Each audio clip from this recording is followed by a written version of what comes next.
오늘 성경 말씀은 다니엘 5장 1절에서 12절입니다.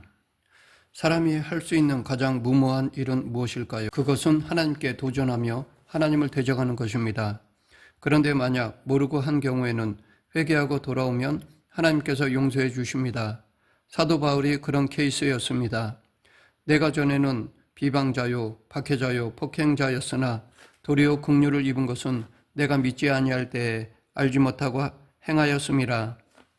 그러나 알고도 끝까지 하나님을 대적하는 자는 용서를 받을 수 없고 하나님의 진노를 받게 됩니다. 바벨론 왕 느부갓네살은 하나님께서 행하신 놀라운 일들을 보면서도 망각하고 교만해 하였습니다. 그래서 하나님께서는 그를 징계하셔서 들짐승처럼 되게 하셨습니다. 그러자 느부갓네살은 회심하고 하나님을 인정하는 자가 되었습니다. 본문에 나오는 벨사살 왕도 하나님의 심판을 받았습니다. 그는 하나님께서 느부갓네살에게 행하신 일들을 다 알고 있었을 것입니다. 그럼에도 불구하고 하나님을 무시하고 하나님께 도전하였습니다. 그러자 바로 그날 밤 하나님께서는 벨사살이 죽임을 당하게 하셨고 바벨론도 망하게 하셨습니다.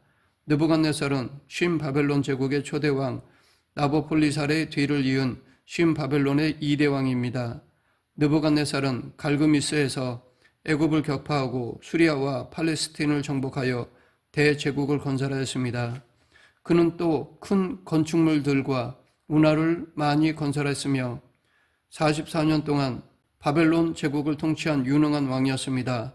그러나 성경에서 우리는 그의 교만하고 포악한 모습을 볼 수 있습니다. 그래서 그는 하나님께 징계를 받았습니다. 느부갓네살은 하나님께 징계를 받은 후 하나님을 두려워하는 자가 되었습니다. 그런데 오늘 본문에서 벨사살이 느부갓네살의 아들인 것처럼 되어 있지만 사실 벨사살은 느부갓네살의 아들이 아닙니다. 느부갓네살 다음 왕은 에월 무라닥이며 세 번째 왕은 베르갈 사리셀입니다. 네 번째 왕은 라바시 말뚝이고 다섯 번째 왕은 나보니두스이며 여섯 번째 왕이 바로 오늘 본문에 나오는 벨사살입니다. 그는 나보니두스의 아들이며 공동 통치자였습니다. 본문에서 느부갓네살을 벨사살의 아버지로 칭하고 있지만 우리는 이것은 느부갓네살의 자손이라는 의미로 이해해야 합니다. 벨사살의 아버지 나보니두스는 BC 550년경 벨사살을 섭정 즉 대리통치자로 세우고 군대의 사령관으로 임명한 후 중앙아라비아로 원정을 가 있었습니다. 따라서 벨사살은 그의 부왕을 대리하여 10년간 바벨론을 다스렸던 것입니다. 이 벨사살은 메대 사람 다리오에 의해 죽임을 당했습니다. 세상의 역사로는 벨사살이 단지 바벨론의 멸망과 함께 죽임을 당한 것으로 되어 있지만 오늘 성경 본문은 그 내면의 이야기를 전하고 있습니다. 벨사살이 죽임을 당하고 바벨론 제국이 멸망을 당한 것은 그가 하나님께 도전하였으며 하나님을 멸시했기 때문이었습니다. 이런 점에서 느부갓네살과 벨사살은 비교가 됩니다. 느부갓네살은 비록 교만하고 포악한 왕이었지만 하나님께 징계를 받고 하나님을 인정하였습니다. 그러나 벨사살은 이 모든 사실을 잘 알고도 하나님께 도전하여 심판을 당하였던 것입니다. 오늘 본문은 벨사살이 베푼 큰 잔치로 시작됩니다. 벨사살 왕이 그의 귀족 1000명을 위하여 큰 잔치를 베풀고 그 1000명 앞에서 술을 마시니라. 벨사살은 바벨론의 귀족 1000명을 초대하여 큰 잔치를 열었습니다. 그런데 이 잔치가 벌어지고 있을 때 바벨론은 메대와 바사의 군대에게 포위되어 있었습니다. 성이 포위되어 있는 상황에서 열린 잔치였던 것입니다. 엄청난 부와 권세를 누렸던 바벨론은 느부갓네살이 죽은 후 점차 몰락하기 시작하였습니다. 느부갓네살 이후의 왕들은 불과 몇 년 만에 살해를 당하거나 물러나고 말았습니다. 벨사살의 아버지 나보니두스는 상당히 유능한 왕이었지만 바벨론 제사장들과의 갈등과 동방원정으로 인해 바벨론을 떠나 있었습니다. 그 사이에 메대와 바사의 연합군이 바벨론을 공격하여 성을 포위하게 된 것이었습니다. 바벨론이 이렇게 메대와 바사의 연합군에 의해 포위를 당하고 있었지만 바벨론은 천혜의 요새였습니다. 유프라테스 강이 성 주위에 흐르고 있었는데 느부갓네살은 성 둘레를 파고 그 강물을 끌어들여 해자를 만들었습니다. 또 성은 이중에 높은 성벽으로 둘러싸여 있었습니다. 바벨론은 난공불락의 요새였습니다. 뿐만 아니라 바벨론 성 안에는 20년을 버틸 수 있는 물자가 비축되어 있었다고 합니다. 그래서 바벨론이 적군에 의해 포위되어 있었음에도 불구하고 성 안에서는 이렇게 잔치가 벌어지고 있었던 것입니다. 이렇게 성이 포위되어 나라가 풍전등화의 위기에 처해 있는 상황에서도 벨사살은 귀인 1000명을 초대하여 큰 잔치를 벌였습니다. 혹자는 이 잔치가 군대의 사기를 높이기 위한 것이었다고 주장하기도 합니다. 그런데 모든 귀인들과 왕후들과 후궁들이 참석한 것을 보면 이 잔치는 단지 군대의 사기를 높이기 위한 것이라고 보기는 어렵습니다. 오히려 단순히 즐기는 잔치였을 가능성이 더 큽니다. 성이 적군에게 포위되어 있는 상황에서도 성 안에서는 술을 마시며 흥청망청 잔치가 벌어지고 있었다는 것을 통해 벨사살 왕이 어떤 인물이었는지를 간접적으로 보여준다고 하겠습니다. 그런데 잔치 도중에 벨사살은 예루살렘 성전에서 탈취해온 성전 그릇을 가져다가 술을 마시게 하였습니다. 벨사살이 술을 마실 때 명하여 그에 붙인 느부갓네살이 예루살렘 성전에서 탈취하여 온 금, 은 그릇을 가져오라 명하였으니 이는 왕과 귀족들과 왕후들과 후궁들이 다 그것으로 마시려 함이었더라. 이에 예루살렘 하나님의 전 성소 중에서 탈취하여 온 금 그릇을 가져오매 왕이 그 귀족들과 왕후들과 후궁들로 더불어 그것으로 마시더라. 왜 벨사살은 하필이면 예루살렘 성전에서 탈취하여 온 그릇들을 가져다가 그것으로 술을 마시게 했을까요? 그 권세가 극에 달했던 느부갓네살도 이런 일은 생각조차 하지 않았습니다.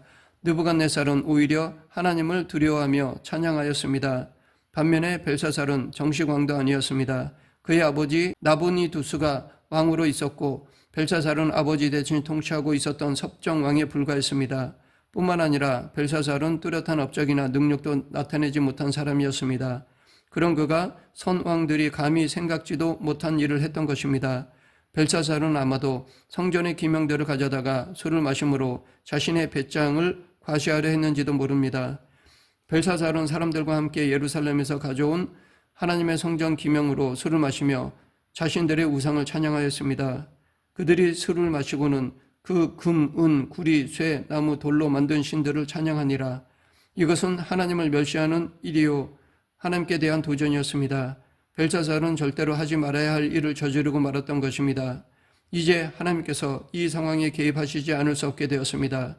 그리고 그것은 벨사살의 죽음과 바벨론의 멸망으로 이어졌습니다.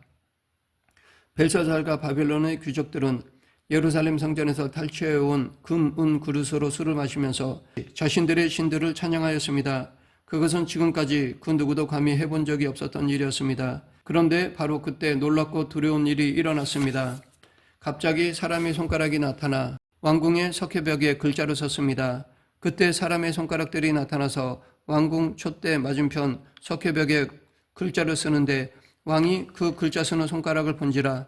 이것을 본 벨사살은 너무나도 두려워 얼굴이 창백해지고 그의 무릎이 서로 부딪힐 정도로 떨었습니다. 이에 왕이 즐기던 얼굴빛이 변하고 그 생각이 변민하여 넓적다리 마디가 녹는 듯하고 그의 무릎이 서로 부딪힌지라. 하나님께서는 벨사살이 당신을 모독하는 그 현장에 나타나셔서 벽에 글자를 쓰심으로 그를 심판하신 것입니다. 그 심판 내용은 벨사살이 하나님 보시기에 함량이 미달되어 그의 시대와 나라를 끝나게 하시겠다는 것이었습니다. 여기서 우리는 살아계시는 하나님과 죽은 우상들이 확연하게 대조되고 있는 것을 볼 수 있습니다. 벨사살과 바벨론의 귀족들은 하나님 성전의 그릇들을 가지고 술을 마시면서 자기들의 신들을 찬양하였습니다. 오늘 본문은 그것들을 가리켜 금, 은, 구리, 쇠, 나무, 돌로 만든 것들이라고 말하고 있습니다. 그것들은 죽은 것들이며 사람이 만들어 그 자리에 세워놓으면 꼼짝도 하지 못하고 그 자리에 있는 것들입니다. 그러나 이스라엘의 하나님 여호와께서는 벨사살과 바벨론 귀족들이 당신의 이름을 모독하며 도전하는 현장에 나타나셨습니다. 하나님께서는 궁전 벽에 글자를 쓰심으로써 당신을 모독하는 자들에게 심판을 계시하셨습니다. 그리고 하나님께서는 그날 밤 벨사살과 바벨론을 심판하셨습니다. 이 장면은 오직 하나님만 살아 역사하시는 참 신이시며 세상 나라와 모든 인류를 홀로 다스리시는 분이심을 분명히 보여주고 있습니다. 오늘 우리도 이 사실을 잊지 말아야 합니다. 오직 하나님만이 인류 역사와 우리의 인생을 다스리십니다. 우리의 모든 것은 하나님의 주권에 달려 있습니다. 그리고 하나님은 또한 당신의 백성인 우리를 사랑하십니다. 그러므로 오직 하나님만 온전히 의지하며 섬기는 성도는 어떤 경우에도 문제가 될 것이 없습니다. 왕궁벽에 손가락들이 나타나 글자를 쓰고 사라지자 벨사살 왕을 비롯하여 성전 기명들로 술을 마시고 즐기던 모든 사람들은 큰 두려움에 사로잡혔습니다. 더 두려운 것은 그 글자를 아무도 읽거나 해석하지 못한다는 것입니다. 벨사살은 그 글자를 읽고 해석하는 자를 나라의 셋째 통치자로 삼겠다고 했는데 그것은 벨사살이 내릴 수 있는 최고의 상이었습니다. 당시 바벨론의 첫 번째 통치자는 벨사살의 아버지 나보니두스였고 벨사살 자신은 둘째 통치자였기 때문이었습니다. 그러나 바벨론의 술객들과 지혜자들은 아무도 그 글자를 읽거나 해석하지 못하였습니다. 벨사살은 두렵고 번민하여 죽을 지경이 되었습니다. 그때 왕비가 나와서 두려워하며 번민하는 벨사살에게 다니엘을 추천하였습니다. 여기에 나오는 왕비는 느부갓네살의 딸이며 나보니두스의 아내인 벨사살의 어머니였을 것으로 추정됩니다. 태우는 왕실의 어른임과 동시에 왕실의 역사를 잘 아는 인물이었습니다. 태우는 특히 느부갓네살 때 있었던 일들을 잘 알고 있었기 때문에 다니엘을 왕에게 추천했던 것입니다. 그러면 벨사살은 다니엘에 대해 전혀 몰랐을까요? 왕실이나 적어도 왕실 가까이에서 자랐을 벨사살이 왕실에서 일어났던 유명한 일들을 몰랐을 리가 없을 것입니다. 그러나 벨사살은 다니엘과 하나님에 대해 관심이 없었습니다. 뿐만 아니라 다니엘은 당시 80세가 넘은 노인으로서 공직에서 은퇴한 것으로 보입니다. 그러나 갑자기 나타난 손가락들이 왕궁벽에 쓴 글자를 아무도 읽거나 해석하는 사람이 없었기 때문에 다시금 다니엘이 이 문제를 해결하기 위해 왕 앞에 서게 된 것일 것입니다. 하나님은 전능하시며 홀로 우주 만물과 인류 역사를 주관하십니다. 그러나 사람들은 하나님을 인정하지 않으려 합니다. 하나님을 무시하려고 제멋대로 행동할 뿐만 아니라 심지어는 하나님을 모독하며 하나님의 권위에 도전하기까지 합니다. 이런 경우를 하나님께서는 어떻게 보실까요? 시편 2편 1절부터 4절에서는 이렇게 말씀하고 있습니다. 어찌하여 이방 나라들이 분노하며 민족들이 헛된 일을 꾸미는가? 세상 군왕들이 나서며 관원들이 서로 꾀하여 여호와와 그의 기름 부은 자를 대적하며 우리가 그들의 맨 것을 끊고 그의 결박을 벗어버리자 하는도다. 하늘에 계신 이가 웃으시며 주께서 그들을 비웃으시리로다. 느부갓네살은 자신이 만든 금신상에 절하지 않는 사드락 메삭 아벳느고를 무섭게 위협하였습니다. 그는 너희가 만일 절하지 아니하면 즉시 너희를 맹렬히 타는 풀무불 가운데에 던져 넣을 것이니 능히 너희를 내 손에서 건져내실 신이 누구겠느냐라고 하였습니다. 그리고는 이 세 사람을 뜨거운 풀무불 속에 던져버렸습니다. 그러나 하나님께서 이들을 찾아오셨고 그들이 불 속에서도 전혀 타거나 그을리지도 않게 보호해 주셨습니다. 느부갓네살은 또 왕궁 옥상에서 바벨론 도성을 바라보면서 자신의 업적에 크게 고무되어 교만해져서 이 큰 바벨론은 내가 능력과 권세로 건설하여 나의 도성으로 삼고 이것으로 내 위엄과 영광을 나타낸 것이 아니냐라고 하였습니다. 그러자 하나님께서는 느부갓네살의 말을 들으시고 비웃으셨습니다. 그리고 그를 징계하셨습니다. 느부갓네살 왕아, 내게 말하노니 나라의 왕위가 내게서 떠났느니라. 내가 사람에게 쫓겨나서 들짐승과 함께 살면서 소처럼 풀을 먹을 것이며 이와 같이 7대를 지내서 지극히 높으신 이가 사람의 나라를 다스리시며 자기의 뜻대로 그것을 누구에게든지 주시는 줄을 알기까지 이르리라. 느부갓네살은 하나님의 징계로 7년간 들짐승처럼 살았습니다.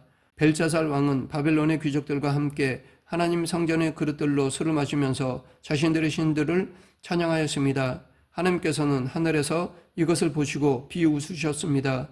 그리고 손가락들이 나타나 왕궁벽에 글자를 쓰게 하심으로 심판을 계시하셨습니다. 그것만으로도 벨사살은 초죽음이 되었습니다. 하나님께서는 그날 밤 벨사살을 죽이시고 바벨론을 망하게 하셨습니다. 이렇게 우리의 하나님은 생사화복을 주관하시는 분이십니다. 말씀을 맺겠습니다. 과거 교만했던 벨사살 왕은 하나님을 업신여기다가 하나님으로부터 심판을 받았습니다. 지금 우리는 그의 모습을 통해 나에게는 이런 모습은 없는지 내 삶을 성찰해 보아야 할 것입니다.